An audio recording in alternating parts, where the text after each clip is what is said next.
हरे कृष्णा, राधे राधे। नमस्कार दोस्तों, आज के इस वीडियो में हम सुनेंगे षठतिला एकादशी व्रत की कथा।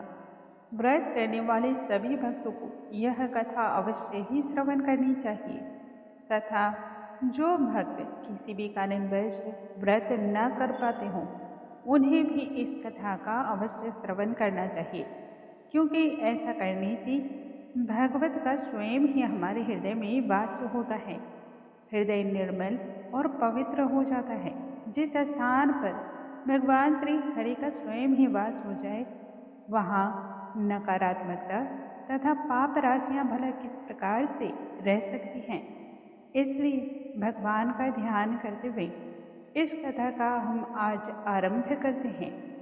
बोलो भगवान श्री हरि की जय, स्वामी नारायण की जय।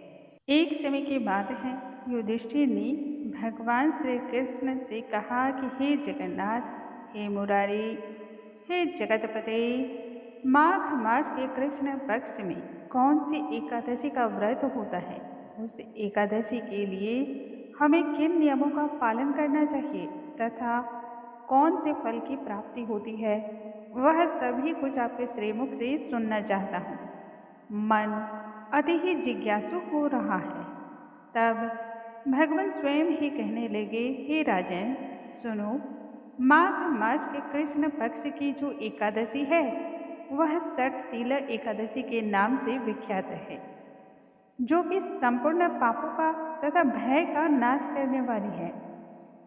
तुम्हें इसी संदर्भ में एक अत्यंत ही अद्भुत कथा मैं तुम्हें सुनाता हूँ, जो कि मुनि श्रेष्ठ पुलस्त्य जी ने दालभ्य ऋषि से सुनाया था।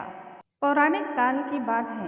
दालभ्य ऋषि ने एक बार ऋषि पुलस्त्य जी से कहा कि हे महाभाग, हे महाज्ञानी, मृत्यु लोक में आए हुए प्राणी प्रायः ही दुष्ट तथा पाप कर्म को करते रहते हैं, जिससे वे नरक की पीड़ाओं को प्राप्त करते हैं और फिर दुखी होते हैं, विलाप करते हैं। मनुष्य को इस दुख का कभी भी किसी भी प्रकार से फल भुगतना ना पड़े, इसके लिए सबसे सरल कौन सा उपाय है, आप यह बतलाने की कृपा करें।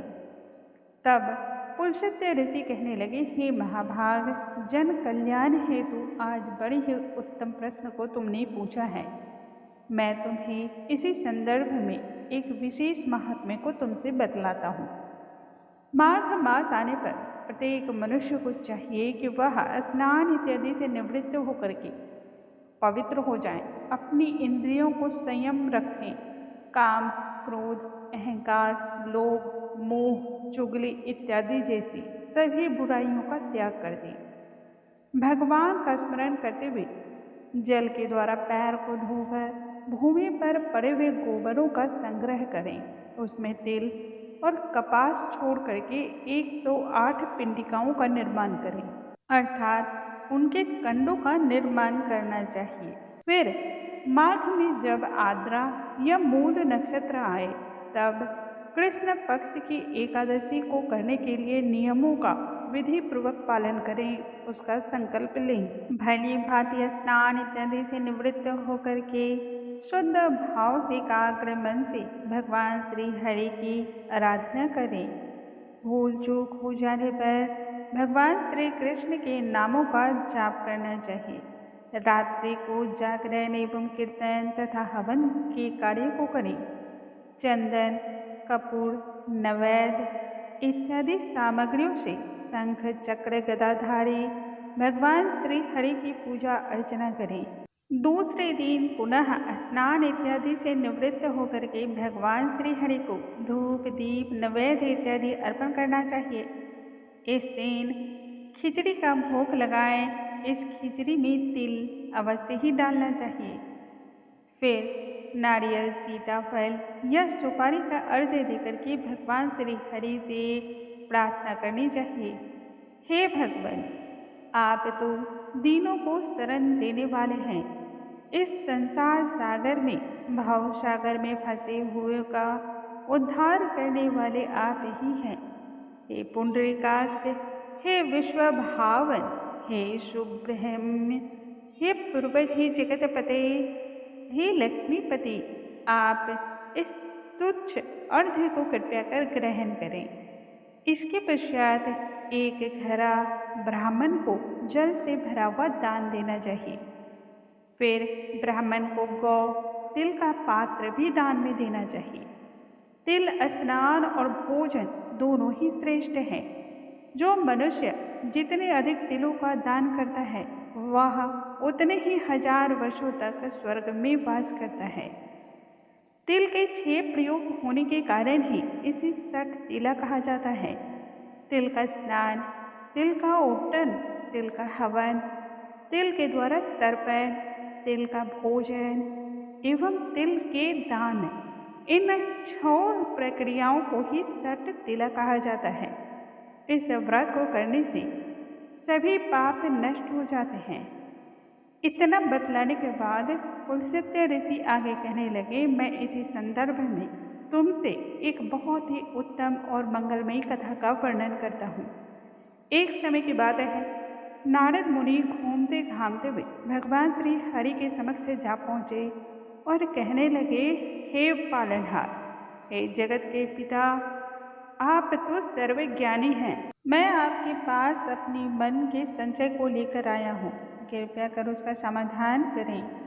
तब जगत के पालनहार सर्वज्ञानी भगवान श्री हरि कहने लगे, हे नारद, मैं समझ गया। मैं तुमसे इसी संदर्भ में एक उत्तम और सत्य घटना बतलाता हूँ। प्राचीन काल में भूलोक पर एक ब्राह्मणी रहा करती थी जो कि भगवान विष्णु की परम भक्त थी। सदा ही व्रत करना, पूजा पाठ करना तथा उनकी आराधना करने में ही उसका सारा समय व्यतीत होता था। एक समय ऐसा आया कि जब वह 1 माह तक व्रत करती रह गई, जिसके प्रभाव से उस ब्राह्मणी का शरीर अत्यंत ही दुर्बल हो गया और कमजोर पड़ गया था। यद्यपि वह अत्यंत ही बुद्धिमान थी, तथापि उसने कभी भी देवताओं, ब्राह्मणों तथा अन्य भी किसी के भी निमित्त अन्न का दान, धन का दान या अन्य प्रकार के किसी भी प्रकार का दान उसने पूरी उम्र नहीं किया। मेरी परम भक्त होने के कारण मैंने एक दिन सोचा कि ब्राह्मणी ने व्रत के प्रभाव से अपने शरीर को तो शुद्ध कर लिया है, इसलिए इसे वैकुंठ लोक में स्थान तो मिल ही जाएगा, परंतु इसने आजीवन कभी भी अन्न का दान नहीं किया है। इस कारण वैकुंठ धाम में भी इसके लिए समय बिताना बहुत मुश्किल हो सकता है, क्योंकि इसकी तृप्ति नहीं हो सकती है। भगवान तब कहने लगे, ऐसा सोच करके मैं भिखारी का वेश धारण करके मृत्यु लोक में उस ब्राह्मणी के पास जा पहुंचा तथा उससे भिक्षा की मांग करने लगा। तब ब्राह्मणी कहने लगी कि हे महाराज, आप यहाँ पर किस लिए आए हो? मैंने कहा, माता, मैं भिक्षा के लिए आया हूँ। इतना कहते ही उसने पास ही पड़े मिट्टी के एक ढेले को उठाया और मेरे भिक्षा के पात्र में डाल दिया। मैं उसे ही लेकर के स्वर्ग में वापस लौट आया। कुछ समय के उपरांत ब्राह्मणी ने अपने शरीर का त्याग किया और वह भी वैकुंठ धाम में आ गई। उस ब्राह्मणी को मिट्टी का दान करने के स्वरूप में स्वर्ग में एक सुंदर सा महल प्राप्त हुआ, परंतु पूरा ही महल अन्य सभी सामग्रियों से रिक्त था। घबरा कर वह ब्राह्मणी मेरे पास आई और कहने लगी, हे भगवान, मैंने अपने पूरे जीवन काल में व्रत, पूजा, उपवास वगैरह सभी कार्य किए हैं, फिर भी मेरे घर में अनाज तथा अन्य प्रकार की कोई भी वस्तु उपलब्ध नहीं है। इसका क्या कारण है? तब मैंने कहा कि तुम अपने घर को जाओ, तुम्हें देखने के लिए वहाँ पर देव स्त्रियाँ आएंगी। पहले तुम उससे 60 तिला एकादशी के पुण्य तथा विधि का श्रवण करना, तभी अपने द्वार को खोलना। मेरे ऐसे वचन को सुनकर के वह ब्राह्मणी अपने घर को लौट गई। जब देव स्त्रियाँ आई और द्वार खोलने का आग्रह करने लगी, तब ब्राह्मणी कहने लगी, यदि आप सभी मुझे देखने आए हैं तब 60 तिला एकादशी के महात्म्य को मुझसे कहो। उनमें से एक देव स्त्री कहने लगी कि मैं तुमसे इस महात्म्य को बतलाती हूँ। जब ब्राह्मणी ने 60 तिला एकादशी के महात्म्य को सुना, तब उसने अपने द्वार को खोल दिया। देव कन्याओं ने उस ब्राह्मणी को देखा तो देखा कि वह ना तो गांधर्वी है, ना ही असुरी और ना ही वह मानुषी है। वह तो एक दिव्य स्त्री है।